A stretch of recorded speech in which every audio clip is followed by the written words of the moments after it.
The Fed raised rates 75 basis points. What does that mean for real estate? That article and several other articles today on Real Estate Daily. Hello, everyone. My name is Troy, and every day we go over the latest news in real estate, housing, and the mortgage markets. Well, before we jump into that, let's jump into the subscribe button. Boom, boom, boom, boom. We're growing this channel. We're giving you the best 5 to 10 minutes in news related to real estate every single day. Let's jump into this first CNBC article. It says Fed hikes by another 3/4 of a point, taking rates to the highest level since January of 2008.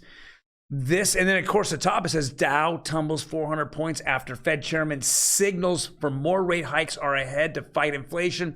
Guys, there's so much good news coming out about the economy. There's just nowhere to go here. And this is what the Fed is doing. Now, the two areas where this has immediate collateral damage is the housing market and the consumer credit markets, but it's not really affecting any other market out there. And this is the crazy part about it. And it's really separating what is affecting and what it's not affecting. And I think the Fed needs to look like a little more into this whole thing. Let's go over what I feel is going to happen in the mortgage markets. We're going to see another slight bump in rates going up, especially because he had a hawkish news conference afterwards, and he doesn't see anywhere in sight that he's ready to pivot. Now, why is he not ready to pivot? Why is the market always, as we go up to these Fed meetings, that the market seems to be all excited? Well, because they keep thinking that the world is crumbling around us. And literally, the world is having a problem. England's having a problem. Obviously, Europe's having a problem. We're seeing cracks, obviously, in Russia, Ukraine. The war is not going good for Russia. They're having problems.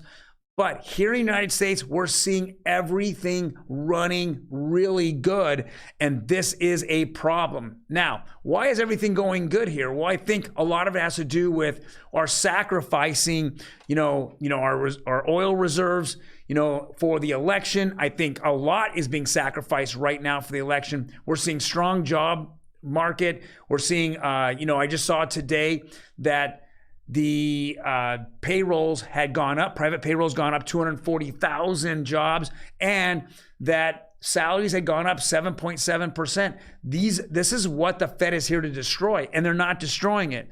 What they are destroying is, the credit market as well as the bond market and interest rates. So I think this is going to continue further into it. And the only thing that it's hurting right now significantly is the housing market, which is not good. They need to figure this out. Next article. This is September home prices increase over 10% year over year. This is what I've been saying. You can flip this article several different ways. You can flip it negative, you can flip it positive, but let's give us the real numbers. Let's go down to this graph, and this graph basically tells you everything. So for the month of September versus September of 2022 to September 2021. So we are up over 10% over September 2021. Imagine that. Our home prices continue to go up over 10%, yet we keep hearing all the negativity in the media. Why? It's because they don't want you to feel like it's going up. They don't want you out there. They're going off this negative narrative that negativity sells, positivity doesn't sell. Now, let's go look at this graph. It says month over month. That means from August to September, we've gone down 0.5% with year over year home valuations. But ultimately, year over year is over 11.4%. It was fantastic. Now, the forecast was it going to be flat, and we're going to see this enormous drop in year over year numbers. Didn't happen. And this is what is killing me when I'm out there trying, everyone's saying, oh, Troy, you're just shilling the real estate market. I'm saying, no, the numbers show that it's good. But you can spin anything you want to sell a newspaper, to get you to look at an article, to make you feel depressed. And that's what the media is doing right now, making you feel depressed. Next article.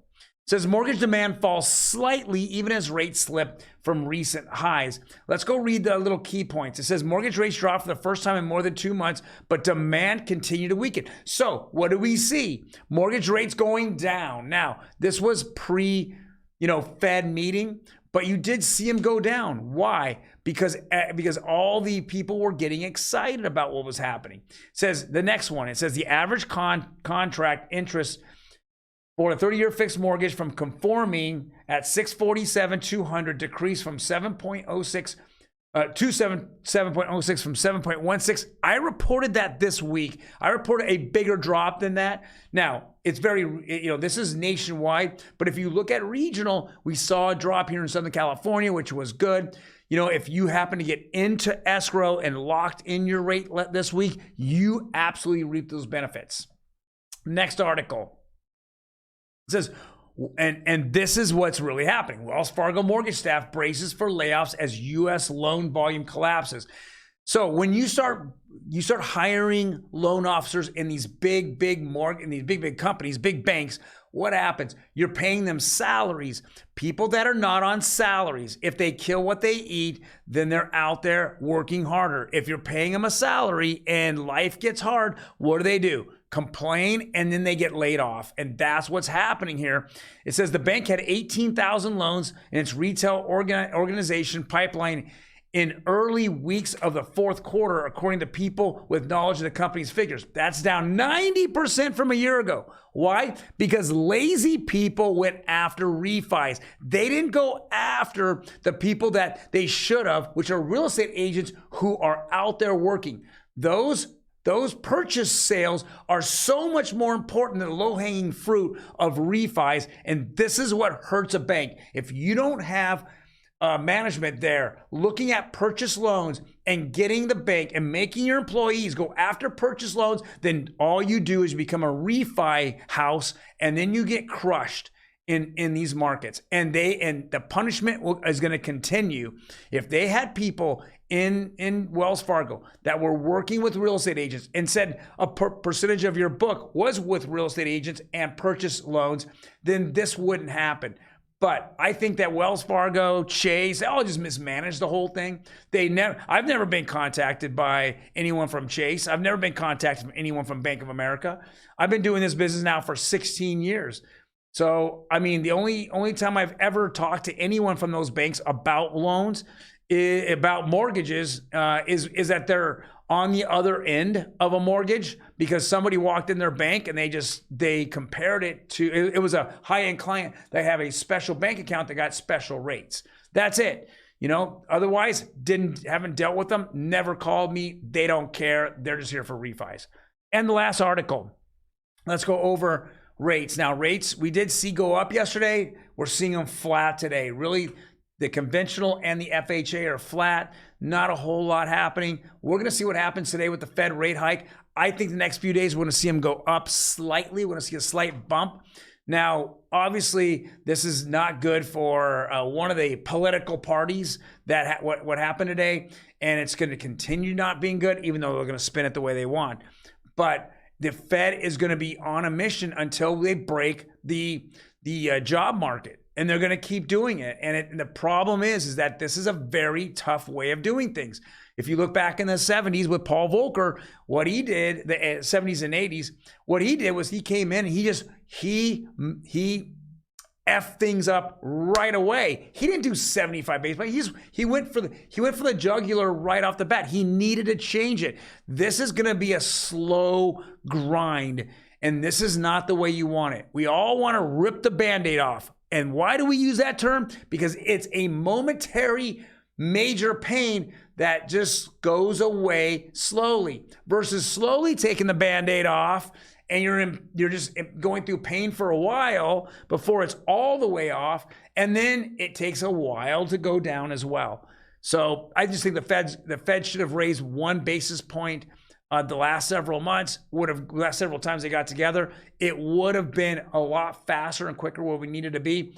But at this point, they're not, and they're just going to keep doing this, and they're going to keep causing the pain for people that can't really afford any of this going up, and they're going to crush the housing market. Guys, thank you very much for joining me today. Hit that like button if you like the content. If you have anything to talk about, or you have objections, or you want to agree with me, I don't care. Comment below. More than happy to go over it with you. Otherwise, you guys take care and have a fantastic day.